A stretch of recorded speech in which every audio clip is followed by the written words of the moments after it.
Angel Reese, the basketball player, is a hard-to-figure mix of extreme strength and pathetic weakness. The Angel Reese versus Caitlin Clark rivalry? It's not real. It's a manufactured narrative, a media illusion designed to keep you hooked. But the truth is far more shocking. We're about to expose the brutal statistics and hidden facts that reveal one player isn't just elevating the game, but operating in a completely different dimension, while the other might be a shocking offensive black hole, actively holding her team back. Prepare to have your perception shattered the moment we dive in. Everybody that follows basketball, women's basketball, everybody knows this. Angel Reese is a nightmare to play with. There's a reason why the Chicago Sky may end up the worst team in the WNBA this year. The media loves a good rivalry. It's an attention magnet, a guaranteed viewership surge, adding drama, tension, and a clear hero-villain dynamic to any sport. We've seen it throughout history, from Bird versus Magic to the greatest boxing matchups. The narrative sells. For months, the airwaves have been buzzing with talk of Angel Reese and Caitlin Clark as direct, almost cosmic competitors, two forces destined to meet again and again, each encounter promising explosive action. Angel looked pretty sorry, as she often does. Just being honest. I mean, as a post player, shooting a lot of point-blank shots at the rim, last year Angel made only 39% of her shots. Which ranked 50th of 55 players. And she's a post player. It's fantastic for headlines, brilliant for ratings, but what happens when the manufactured narrative doesn't just bend reality, but actively ignores it? What happens when the relentless promotion of a rivalry simply doesn't match the undeniable, often brutal truth on the hardwood? When you look beyond the buzz, the social media skirmishes, and the pre-game theatrics, an entirely different, almost unsettling picture emerges. A picture that challenges everything you thought you knew about this so-called rivalry, revealing a stark chasm between perception and devastating reality.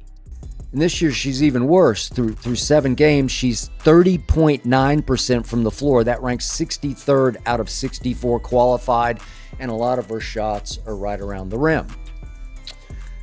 That is impossibly bad. Angel Reese shatters rebounding records. On paper, it screams dominance, a hallmark of elite performance. You see the highlights, the sheer physical effort, the relentless pursuit of the ball, and it appears to place her among the league's most impactful players. She truly excels at it, using her imposing presence to command the glass. But does dominating the boards automatically make a player truly great, or even someone you'd want to build a championship team around? That's where things get incredibly complicated, even troubling. Rebounding might be her signature skill, the single thing she consistently excels at, but for many analysts, and even some of her own former teammates, it's increasingly feeling like an empty stat, a statistical illusion. Angel wound up with a grand total of 4 points on 2 out of 7. Didn't shoot a single free throw. It's a number designed to mask glaring weaknesses elsewhere in her game, keeping her from becoming the kind of versatile, game-changing force her considerable hype suggests. The sheer volume of her rebounds doesn't translate into tangible team improvement in the way true stars influence a game. Imagine having the best drummer in a band, but the rest of the song is simply off-key. Sure, the drumming is technically masterful, but it doesn't fix the fact that the entire performance falls flat. Because of the numbers, when you dig into them beyond the flashy highlight reels, tell a story few are willing to hear, and it's a story of astonishing, almost unprecedented inefficiency. Once that next year happened, and you saw Angel Reese, I think she played against Carmela Cardosa, and was like, holy cow, she can't get her shot off. And that's when the lights went off for me, like, oh, this woman's horribly unskilled. Prepare for a statistical shocker, a reality check so stark it almost defies belief. If you consider a player with Reese's size and designated position as a post player, dominating close to the basket should be a given, an automatic source of high percentage offense. You'd expect her to be practically automatic near the rim, converting opportunities with reliable efficiency. Stats, I know people were saying, oh, she's like more like Denise Rodman. Oh, she's like Dennis Rodman of the WNBA, more like Denise Rodman of the WNBA. But the reality is a jaw-dropping, almost painful revelation. Last year, Angel made a dismal 39% of her shots from the field, a statistic that landed her at a shocking 50th out of 55 qualified players in her position.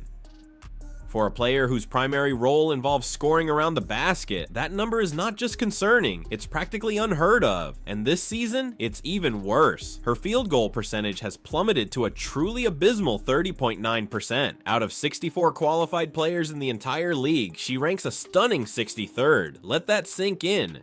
Little rapper that plays for LSU.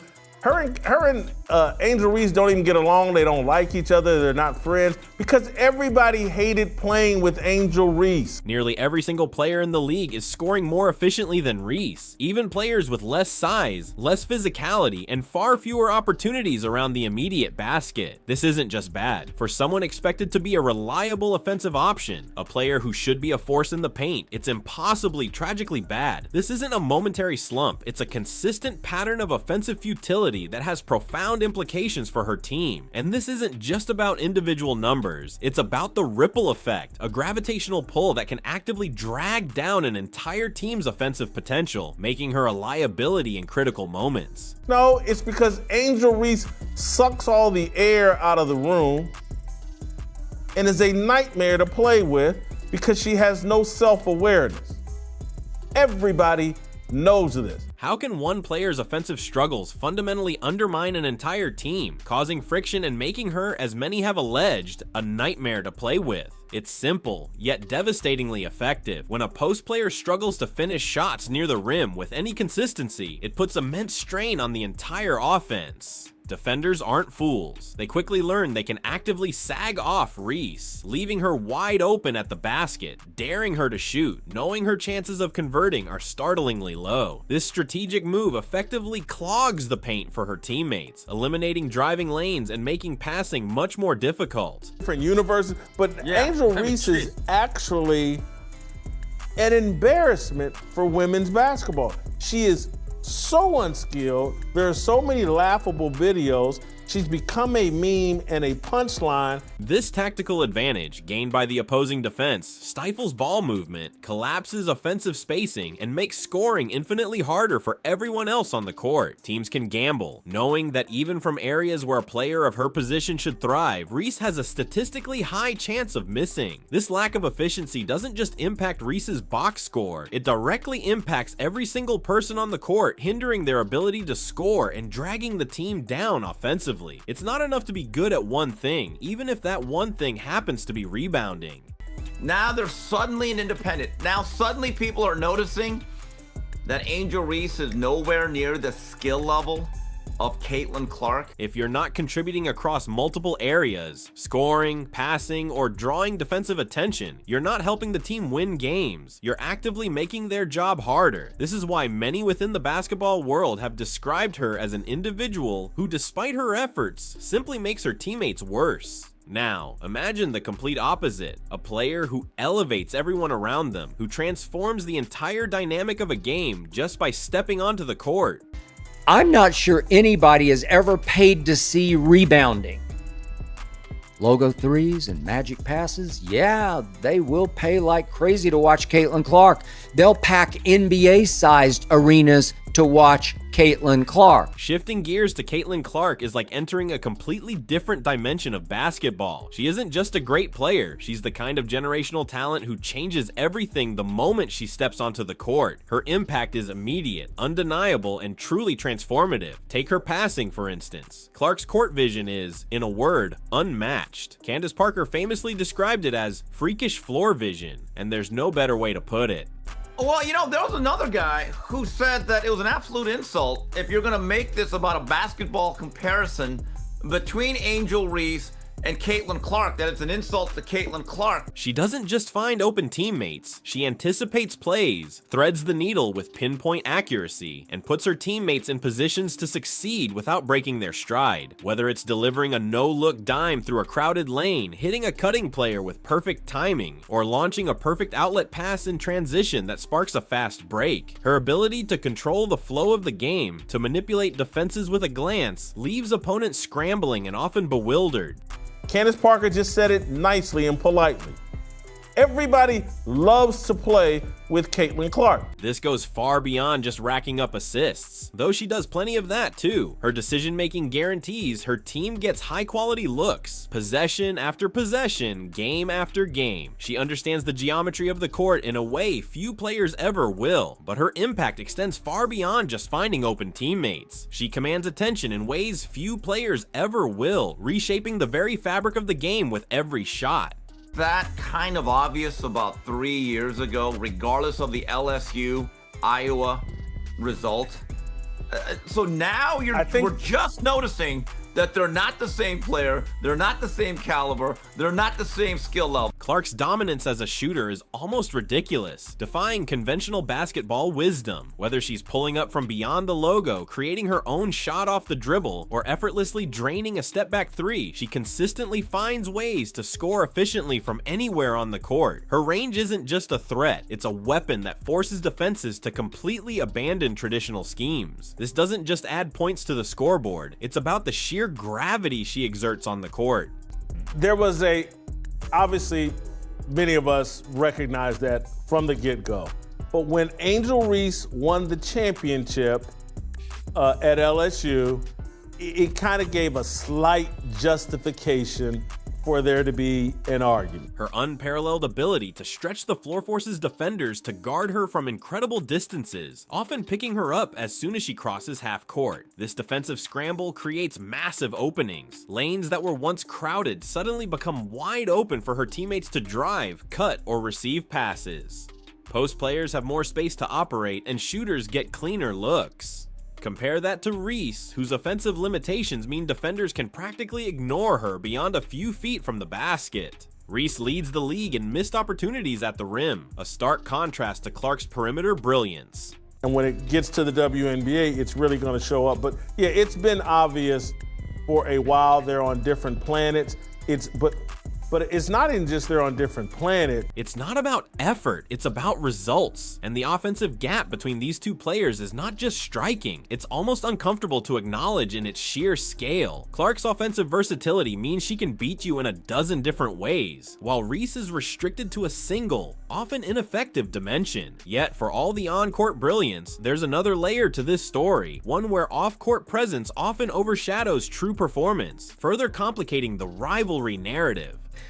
There is obviously no way Angel can compare to Caitlin Clark as a shooter or a passer. And there is no way Angel can live up to her dynamic social media / podcast presence as a shooter or a passer or even a shot blocker. Angel Reese's undeniable off-court charisma and burgeoning brand power are incredibly compelling, undeniably attracting massive attention. With her growing social media presence, lucrative endorsement deals, and podcast appearances, she's established herself as one of the most recognizable faces in women's basketball. Her bold personality, her willingness to speak her mind, and her natural ability to connect with fans have made her a celebrity, a true cultural figure. This personal magnetism naturally draws attention, and it's a huge part of why she has such a solid, independent brand. It's honestly hard not to appreciate someone who knows how to market herself so effectively, transforming into a one-woman industry. And because she talks a lot and complains a lot and self-promotes a whole lot, she's going to open herself up to lots and lots of criticism. But here's the unsettling truth, the flip side of that shining coin. While this kind of visibility has made her a superstar in the eyes of fans, a captivating personality, it hasn't translated to consistent stardom on the actual court. Her struggles, especially this season, have been glaring, leading to whispers and even outright criticisms. The perception of Reese as a key player in the league, a true basketball force, starts to fall apart when you look objectively at how she actually performs against elite competition. People keep trying to run her out there like she's the best and the brightest. At some point, enough is going to be enough, and you think these girls would wise up and be like, this woman's actually a problem for us. She diminishes the game. Caitlin Clark elevates the game. Some analysts and even former pros have gone as far as to describe her current skill level as an embarrassment to women's basketball when directly compared to players like Clark. This isn't just harsh criticism. It reflects the deep disconnect between her undeniable off-court persona and her on-court struggles. No single moment encapsulates this stark disconnect better than one specific game, a public and painful demonstration of the very disparity we've been discussing, a moment when the illusion of a rivalry truly crumbled. Tournaments, she would actually go far, and she'd get to the very end. She just couldn't get over the top against really good, most elite players of all time. I don't believe that Angel Reese is even at that level. The Indiana Fever game. It was a recent matchup, widely discussed and hotly debated, and it painted a vivid, almost undeniable picture of the stark disparity between the two players. Angel Reese grabbed her usual impressive number of rebounds that night, a remarkable 12 to be exact. Sounds great, right? A dominant performance on the glass, until you dig deeper beyond the singular statistic and look at the full picture of her contribution. In 27 minutes of action, alongside those 12 rebounds and 2 assists, she managed a grand total of 4 points. 4 points on 2 of 7 shooting without a single free throw attempt. 4 points, 12 rebounds, 2 assists in 27 minutes of action, a minus 23 turnovers as the Chicago Sky, without Caitlin Clark, without Sophie Cunningham, without Stephanie White, hope everything's okay, Steph, without those 3, the Chicago Sky got slapped around on their home court. For someone playing Reese's role, which is heavily focused on controlling the paint and providing offensive relief, that's not just underwhelming, it's a critical issue for any team hoping for success. The visuals were even more telling. Opportunities missed, shots clanking off the rim from point-blank range, her inability to convert easy putbacks. It highlighted a consistent pattern. Meanwhile, Caitlin Clark thrives in high-pressure moments. She doesn't just perform under the spotlight, she owns it, often turning close games into individual showcases. Game after game, she delivers the kind of performances that seal wins, creating game-winning plays and reminding everyone why she's considered a generational talent. Obviously, Angel Reese was absolutely atrocious. 4 points in 27 minutes, along with 12 rebounds. The media likes to make a big deal about Angel Reese dominating the boards, but that's because it's the only thing she can do. Outside of rebounding and converting oxygen to carbon dioxide, Angel Reese is useless on the basketball court. The Fever game wasn't just a loss for Reese's team, it was a devastating microcosm of her current limitations, a public exhibition of her inability to translate rebounding prowess into tangible offensive impact, an irrefutable testament to the gulf between her off-court fame and her on-court reality. The media might try to make a big deal about Reese dominating the boards, but that's often because it's the only thing she consistently does at an elite level, and even that comes with a caveat. It helps for Caitlin to have a foil figure, helps when you, Angel, play the villain role, when your Sky play her Fever, but foil figures don't draw by themselves. They need to play off superstar. So after dissecting the stats, the performances, and the often uncomfortable truths revealed on the court, the question still looms, clear and undeniable. Does this supposed rivalry between Angel Reese and Caitlin Clark actually exist? When you dig into the numbers, the performances, and the overall team impact, it all points in one undeniable direction. The so-called rivalry is largely a product of media desire, a story created to keep people talking and ratings soaring. But once you look closer, once you strip away the hype and the manufactured drama, it collapses. The reality is that Reese and Clark are operating on completely different planes of basketball skill, impact, and overall contribution.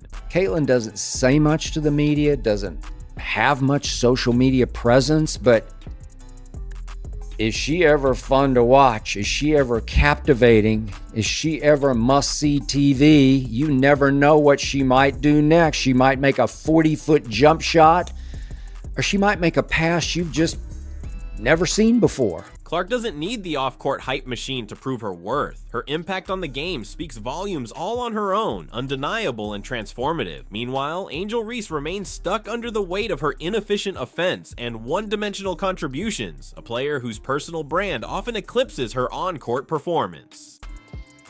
For all your charisma and all your charm, all your highly entertaining social media presence, for all your runaway smash hit podcasting, if you can score only 4 against the Fever without Caitlin, and look laughably bad doing so, you can't say you're playing as big a part in the WNBA's exploding ratings as Caitlin is. You just can't say that. You can't make that case. The real question isn't how they stack up against one another in a fabricated rivalry, because the numbers already tell that story. The real question, the one that remains unanswered, is whether Angel Reese can evolve her game enough to truly close the massive, undeniable gap, whether she can silence the critics and prove she's more than just a name, or will the comparison finally fade entirely over time, leaving her stuck while Clark continues to redefine what it means to dominate a sport? Only time will tell if she steps up and proves her worth beyond the hype.